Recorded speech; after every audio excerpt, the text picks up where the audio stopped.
grazie al Governo e ovviamente grazie in particolar modo al Ministro Galletti. Noi ereditiamo una situazione difficile che è quella dell'alluvione 2010 con 235 comuni alluvionati e poi tutta una serie di eventi catastrofali che si sono accumulati.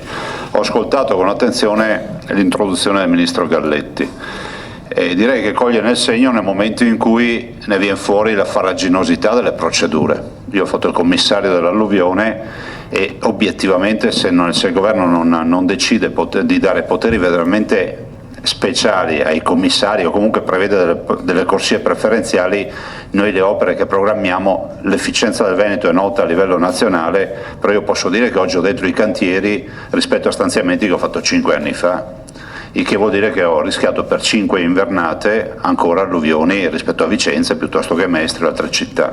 Dall'altro, se questo è il primo aspetto, è quindi quello di chiedere veramente che ci sia una norma incisiva su questo fronte, dall'altro dico che è fondamentale che si abbandoni sempre di più, ed è quello che abbiamo fatto come Veneto, il tema dell'asfalto e quindi delle strade come priorità e si passi a quella della tutela delle opere a tutela dal dissesto idrogeologico. Penso che questo potrebbe essere assolutamente strategico a livello nazionale, decidere di investire di più su queste infrastrutture, quindi meno sulle strade e di più sulle opere a tutela del dissesto. Ricordo infine che noi abbiamo portato in maniera innovativa una legge a tutela del consumo del suolo che porterà il Veneto a cubatura zero, quindi a consumo zero di suolo, addirittura a riqualificare parti del territorio che sono state degradate.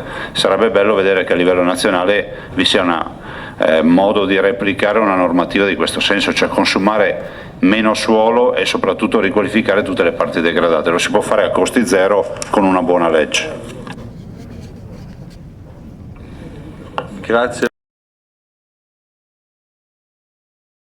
Quanti sono i fondi che andranno in Veneto e come li userete? Questa è una prima tranche di oltre 100 milioni di euro e sono indirizzati su 3 interventi.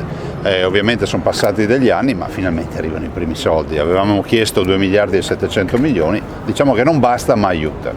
Come li utilizzerete? Sono interventi sull'astico, quindi faremo delle casse d'espansione, poi uno degli interventi grossi sulla città di Mestre in virtù appunto dell'alluvione che c'è stata a Mestre e poi un altro intervento ancora.